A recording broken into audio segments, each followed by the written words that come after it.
What's up, guys? In today's video I am going to cover premium dyed film, carbon film, and ceramic film and see what is going to be the best option for you. So make sure you watch the video the whole way through, that way you got all the details on all the three films. Alright, so I got the three films right here, as you can see. Just looking at them real quick, pretty much look the same, honestly. Visually they are gonna look the same. This is the premium dyed, this is the carbon right here, and this is the ceramic option. Now, the big differences are going to be how long the film's going to last and the heat rejection properties of the film. Now, when you're choosing what type of film you're going to put on your vehicle, you want to consider how long you plan on having the car. If it's something that you're going to get rid of in the first 2 to 3 years, and maybe it's a lease, or maybe you just switch cars that often, you don't want to spend a lot of money on your tint job because you're going to switch that car out anyways, unless you want the benefits of the heat rejection from the quality films. So it really depends where you live, right? So if it's a hotter environment, maybe spend the extra money for the heat rejection properties. If it's not that hot and you just want the tinted look, maybe go for the cheaper option, right? Because you don't really need the heat rejection, you just want it to look tinted, and maybe you just want the privacy. I'm gonna start off with the premium dyed film.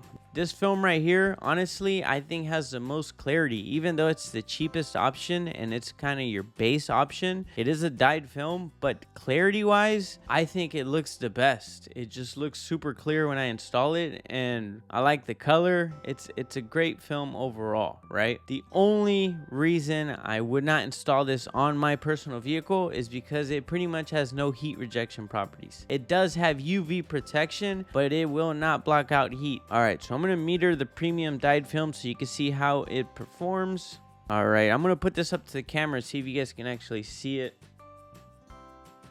If you can't see it, I'll read it to you guys. This is a 5% film. It's got 100% UV protection, but it's only got about 6% IR. IR is going to be basically the heat radiating into your car. So pretty much no protection when it comes to heat. It does have the UV protection, which is pretty cool, but honestly, I never recommend this film to any of my customers just because it's got pretty much no protection. I mean, I get it, it's cheap. This is gonna be cheap. This is for someone that wants the car to look tinted but doesn't want to spend too much money. If you're on a budget, go with dyed film. If you're gonna get rid of the car in the next year or two, go with dyed film. All right, so the next one on the lineup is gonna be carbon film.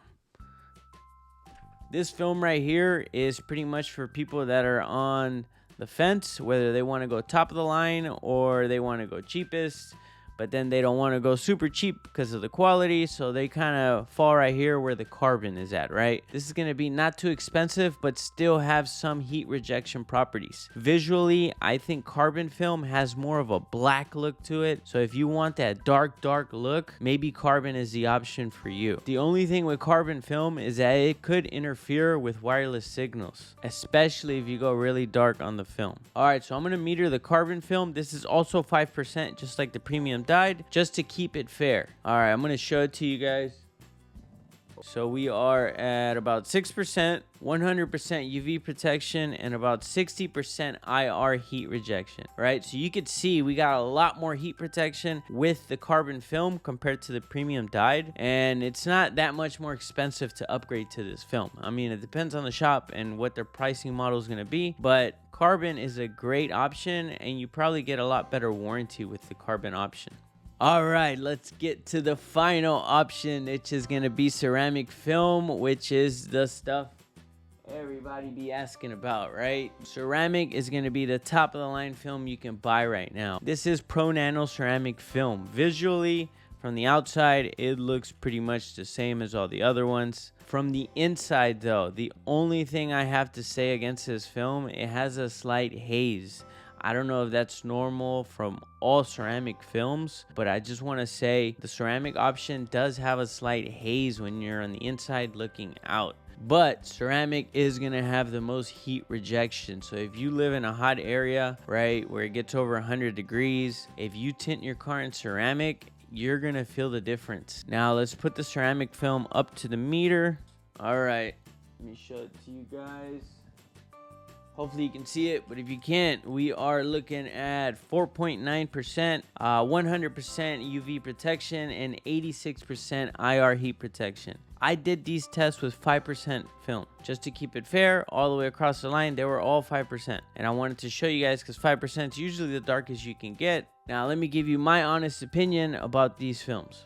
Premium dyed, super good clarity. It's gonna be budget friendly, and you're gonna get the tinted look. On the downside, you're gonna get no IR heat protection. You're only gonna get that UV protection. Carbon film, you're gonna get UV protection, you're gonna get IR protection, some, not all, and then you're gonna have a nice charcoal dark color to it, which I think it looks pretty good. And you're probably going to get better warranty. That really depends on the shop that's installing it, and most carbon films are going to be color stable. As to the premium dyed film, it could fade or purple after maybe 5 to 8 years. It really depends if you park the car outside or if you leave it in the garage. Now the ceramic film, that is pretty much what I install on all my personal vehicles because of the performance and quality of the film. It's thicker than the other two films, and like I said, you're going to have that IR heat rejection or heat protection, whatever you want to call it. Even though it's got a slight haze to it, you do get used to it. After a while, it just becomes normal. It doesn't look weird. Only reason I brought that up is because I install all three films. I see these films all the time, and I can tell that the ceramic does have a slight haze to it. That doesn't mean it's not clear. That doesn't mean it's a bad film. That's just ceramic film, and that's just how it's built. If you got the money, definitely go with ceramic, especially if it's a pro nano ceramic, and it more than likely gonna have a lifetime warranty. That way, if you keep the car long term and something happens, you can always go back to the shop. Alright guys, thanks for watching. If you do got any questions, let me know in the comments below. If you could hit this video with a like, I would really appreciate that. And I also do offer a free step-by-step window tint course, so make sure to check that out on my YouTube channel. If you do want to learn how to tint windows, maybe it could be your side hustle, maybe you want to be a business owner and that could be your main hustle. It does take time to learn and practice, but it's totally worth it.